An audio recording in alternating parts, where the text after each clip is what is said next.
Bonjour à toutes et à tous. Donc, nous allons cette fois-ci à distance aborder le cinquième point qui a été annoncé sur cette question de l'enracinement, cette réflexion que nous menons depuis quelques mois maintenant.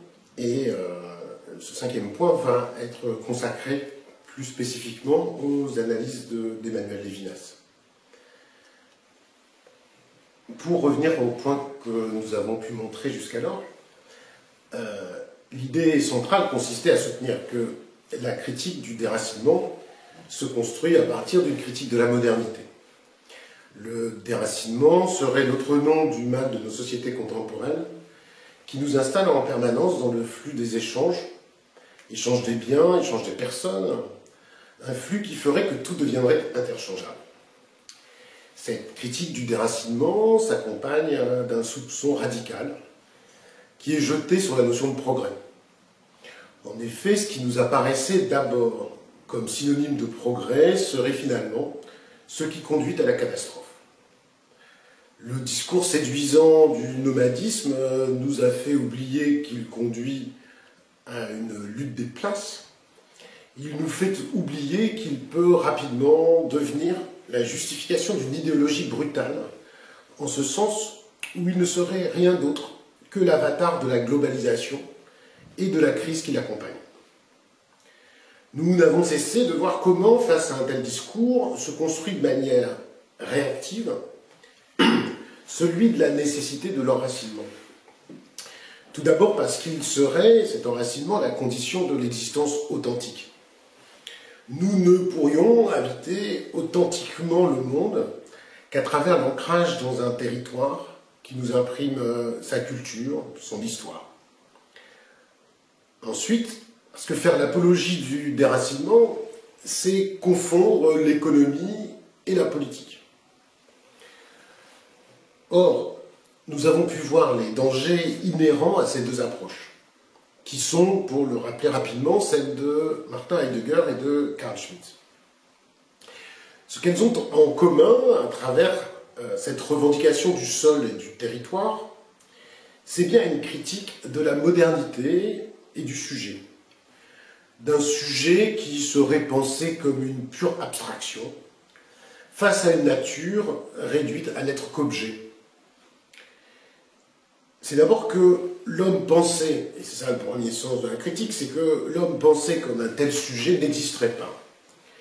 Il ne serait finalement qu'une pure illusion métaphysique. Cette illusion, pour le dire autrement, nous viendrait du coup de force de Descartes, qui inaugure de la sorte la modernité. Une conception de l'homme, une conception moderne de l'homme, qui est désormais en crise. Alors pour repréciser rapidement, quel est ce geste accompli par Descartes? La confiance dans le monde comme ce qui pouvait nous servir de guide s'étant effondrée avec la découverte de la physique moderne, au fond avec cet effondrement de l'idée même de cosmos harmonieux et organisé. Donc cette confiance dans l'idée qu'il s'agit de se tourner vers le monde pour savoir comment agir, comment se comporter, s'étant effondré, il ne reste plus comme seul point d'appui que le jeu, le sujet qui pense. La seule évidence, ce que nous montre Descartes dans son célèbre texte et dans le discours de la méthode et dans les méditations métaphysiques, c'est que finalement, la seule évidence absolue que je puis énoncer et qui s'impose à moi est que je pense, donc je suis. Je peux douter de tout, et ce doute, quand il est poussé à son maximum, de manière hyperbolique, nous ramène juste à la seule évidence de l'existence du « je pense ». Dès lors, le sujet, le « je pense », cette chose qui pense, se retrouve face à une nature à connaître. La nature, donc, n'est plus une norme qui doit nous servir de guide pour nous dire comment nous comporter, mais la nature est tout simplement une matière qui obéit à des lois. Et l'enjeu, dès lors, c'est de parvenir à une connaissance de ces lois de la nature. Toute la philosophie occidentale, à partir de là, va essentiellement dans les 2 siècles qui vont suivre, consister à analyser ce sujet qui pense, à mieux saisir ses facultés qui lui permettent de penser et de connaître. Parallèlement, puisque ce sujet est le seul point d'appui sur lequel nous pouvons nous reposer, puisque la nature n'est plus ce qui peut nous servir de modèle et de norme, on sera conduit à penser que le droit lui-même doit être pensé à partir du et des sujets et non à partir de la nature.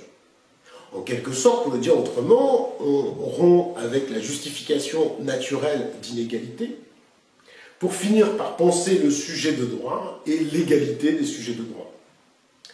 Peu importe les déterminations naturelles ou autres, il y a une égalité en droit et en dignité de tous les sujets. Voilà ce que la modernité invente véritablement, c'est-à-dire et qui va conduire à cette pensée d'une égalité de droit et à cette pensée des droits de l'homme. Donc, c'est à partir d'une telle pensée que se construira l'universalisme des droits de l'homme, qui, bien évidemment, peut être pensé comme un progrès. Toute la difficulté est que ce qui apparaît comme une condition du progrès, à savoir l'idée d'un sujet autonome qui détient en lui-même les conditions de son existence et de son affirmation, et ce qui peut se retourner en catastrophe lorsque ce même sujet est animé par l'esprit de conquête. Conquête sur la nature à travers le développement des technologies, conquête militaire et économique, à travers, comme le soulignait, c'était l'objet de la conférence précédente, comme le soulignait Simone Veil, par exemple, la colonisation, ou ce qu'elle appelle aussi la grande industrie, conquête qui prend la forme d'un déracinement. Cette conquête est alors littéralement, pour reprendre l'expression que j'utilisais il y a quelques minutes, est littéralement alors un coup de force qui est nourri par cette passion de la démesure de l'homme et qui finalement trouve son accomplissement dans les mots du XXe et du XXIe siècle. C'est pourquoi, toujours comme nous l'avons vu, Simone Veil pourra déclarer, il y a un petit passage que un petit peu commenté la dernière fois, Hitler a très bien vu l'absurdité de la conception du XVIIIe siècle, encore en faveur aujourd'hui, et qui d'ailleurs a déjà sa racine dans Descartes. Depuis 2 ou 3 siècles, on croit à la fois que la force est maîtresse unique de tous les phénomènes de la nature, et que les hommes peuvent et doivent fonder sur la justice reconnue au moyen de la raison leurs relations mutuelles. C'est une absurdité criante. Il n'est pas concevable que tout dans l'univers soit absolument soumis à l'empire de la force et que l'homme puisse y être soustrait, alors qu'il est fait de chair et de sang et que sa pensée vagabonde au gré des impressions sensibles. Cette analyse que Simone Veil fait en tant que contemporaine de cette catastrophe qu'est la Seconde Guerre mondiale peut nous conduire à quelques rapprochements, parfois peut-être, avec une crise qui n'est pas terminée. Si on prend bien ce moment de la Seconde Guerre mondiale comme une crise essentielle du XXe siècle, comme conséquence, comme il est posé ici, d'une crise de la modernité, au fond, on pourrait constater que cette crise de la modernité, nous n'en sommes pas sortis. Et il est difficile, vu l'actualité d'ailleurs, de ne pas prolonger l'analyse à partir de la crise que nous sommes en train de vivre. En effet, celle-ci nous conduit immédiatement à incriminer la mondialisation et nos pratiques. L'épidémie que nous vivons est manifestement, entre autres, due au bouleversement que nous imposons à la diversité dans cette course, cette domination de la nature. Son expansion est due à l'intensité de la circulation des individus, etc. Et suite à cette apologie du nomadisme que nous a fait connaître au moins les 40 dernières années, et qui était célébré comme le signe même de la modernité, il est d'ailleurs ironique de constater que la seule réaction de protection, voire de survie, est le confinement, de plus de la moitié de la population mondiale, la fermeture des frontières, la restriction de toute circulation. Donc, tout d'abord, une forme de repli qui semble nécessaire comme première réponse. Toutefois, cette situation dont nous sommes les contemporains, sans présager de cette sortie de crise, et sans prétendre ici faire des plans sur ce que sera le monde d'après, nous ouvre immédiatement une voie et nous conduit à un premier constat. Sans une forme de coopération, il n'y a pas d'issue. C'est bien une coopération dans la recherche grâce aux technologies à notre disposition qui en est l'une des premières conditions. Il y a donc bien une crise de notre modernité qui porte ce nom de déracinement. Mais il serait rapide et sans doute immédiatement simpliste de dire que l'enracinement est la seule réponse. De même qu'il est assez évident de dire que la catastrophe que nous vivons se doublera d'une seconde sans doute plus meurtrière encore si elle ne s'accompagne que d'un repli sur soi concurrentiel qui, au nom de principes économiques, accepte le sacrifice d'individus. Certains, d'ailleurs, on peut remarquer, en regardant l'actualité, je pense que tout le monde a le temps en ce moment de la suivre, certains jouent d'ailleurs clairement le jeu, comme lorsque, assez tôt, quelqu'un comme Donald Trump annonce à la face du monde un nombre à venir de morts évalué entre 100 ou 200 000, afin, entre autres, de reculer toute stratégie de confinement, et surtout au nom d'une protection de l'économie. C'est ainsi que, paradoxalement, le repli sur soi se fait au prix de la vie d'individus. Et c'est là le second constat que nous pouvons faire, à savoir que ce coup de force que constitue le déracinement, accompli par la modernité, révèle en retour la fragilité et la vulnérabilité des individus. C'est alors peut-être de ce point le plus essentiel qu'il s'agirait de partir. Au lieu de penser d'abord le sujet comme conquérant, le penser d'abord comme vulnérable et fragile. N'est-ce pas, finalement, la véritable leçon ici du déracinement? Plutôt dès lors que penser l'enracinement comme une réponse, est-ce qu'il ne s'impose pas à nous, comme exigence, de penser d'abord notre propre fragilité en la posant comme première? Pour formuler ceci autrement, cette alternative que nous n'avons cessé de rencontrer entre l'enracinement et le déracinement, et dont nous n'avons cessé de voir les difficultés et les impasses, ne doit-elle pas d'abord nous conduire à une réflexion éthique comme étant plus fondamentale? Telle va être la première étape, réflexion que peut nous suggérer une lecture de Lévinas à travers cette critique de l'enracinement.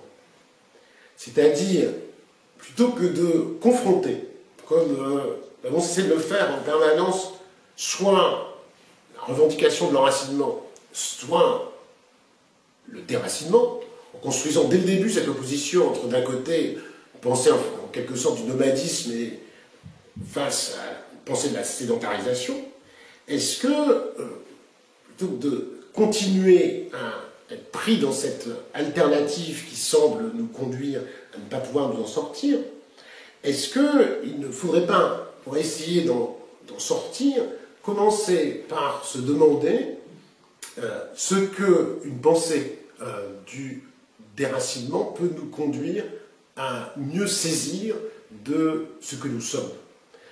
Autrement dit, l'idée que je voudrais essayer de vous présenter aujourd'hui, et que je ferai même en deux temps, c'est non pas de continuer à nous installer en disant mais à la fois il y a les vertus du déracinement, puisqu'il y a un danger dans le discours de l'enracinement, tout ce qu'on a pu voir avec Heidegger et Schmitt, qui conduit finalement à faire une apologie du déracinement qui, en même temps, d'un autre côté, pose problème au sens où on voit bien que le déracinement, c'est ce qu'on a montré avec Simone Veil, le déracinement nous conduit à une crise, et que le déracinement, comme nous montrait Simone Veil, peut prendre la forme d'un mal, on pourrait dire, parodier un petit peu l'expression de Kant, d'un mal radical, plutôt que de continuer à opposer comme ceci deux discours, est-ce qu'il ne faudrait pas commencer par essayer de voir ce que l'enracinement, la question du déracinement, pardon, peut nous apprendre sur nous-mêmes?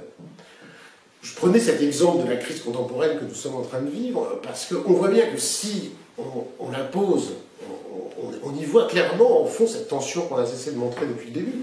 C'est à savoir que si on la pose comme étant le résultat d'une crise du déracinement, on voit que la réponse qui est offerte immédiatement, c'est une position de repli, et donc revendication d'une forme d'enracinement, qui en même temps n'apparaît pas à son tour comme une solution. Donc, au fond, prenons même comme exemple cette crise elle-même, et essayons de voir ce qu'elle nous révèle, ce qu'elle nous dit de nous-mêmes, et comment peut-être elle exige comme issue autre chose que le discours d'un enracinement qui a montré aussi à son tour ses limites. C'est ce que je voudrais essayer d'interroger à travers, en première étape, une lecture des analyses de Lévinas, du philosophe Emmanuel Lévinas, dont d'abord la critique qu'il va faire de l'enracinement. Pour commencer, je voudrais faire une petite présentation rapide d'Emmanuel Lévinas, donc, qui est né donc en 1905 en Lituanie, qui était alors un territoire russe. Sa famille fuit vers ce qui est aujourd'hui l'Ukraine au cours de la Première Guerre mondiale. Et puis en 1923, il vient en France, il se rend à Strasbourg pour suivre des études de philosophie, où il découvre la phénoménologie. On verra quelle importance ça peut avoir dans ces analyses. Cette découverte va le pousser, dès 1928, à se rendre à Fribourg pour y suivre l'enseignement grand philosophe phénoménologue, Edmond Husserl. Il dira à propos d'ailleurs de ces 2 semestres qu'il va passer à Fribourg, « Je suis venu voir Husserl et j'ai vu Heidegger ». Prend en effet la succession de Husserl, Heidegger qui rencontre dès lors un grand succès. Et Lévinas est véritablement sous le choc et sous le charme du philosophe. L'œuvre publiée en 1927 de Heidegger, texte le plus célèbre, Être étant, est aux yeux de Lévinas un monument. Pourquoi? Parce qu'il estime que faire de la philosophie, désormais, doit nécessairement passer par là. Et d'ailleurs, il ne reniera jamais la grandeur de la pensée du philosophe, même si, nous avons eu l'occasion d'en parler, il déclarera son engagement absolument inexcusable. Ce qui le fascine chez Heidegger est cette décision de faire de l'existence le nouveau départ pour la philosophie. Après la soutenance de sa thèse, Lévinas s'installe à Paris, où il participe aux activités de l'Alliance israélite universelle et obtient en 1930 la nationalité française. Pendant la Seconde Guerre mondiale, il est sous-officier de réserve et mobilisé, il part au front et sera, et ça va être aussi important, ces quelques éléments biographiques que je vous donne pour rentrer dans sa philosophie. Il sera dès 1940 prisonnier d'abord à Rennes, puis ensuite en Allemagne.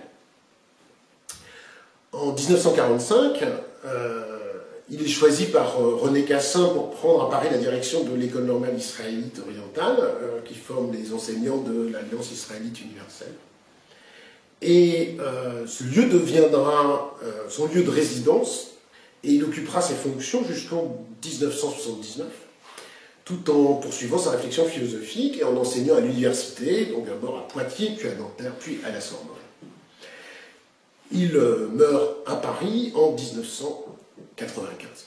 Quelques éléments donc, de repères autour de la personne de Lévinas, et on va le voir qu'ils peuvent être assez importants pour comprendre ce parcours.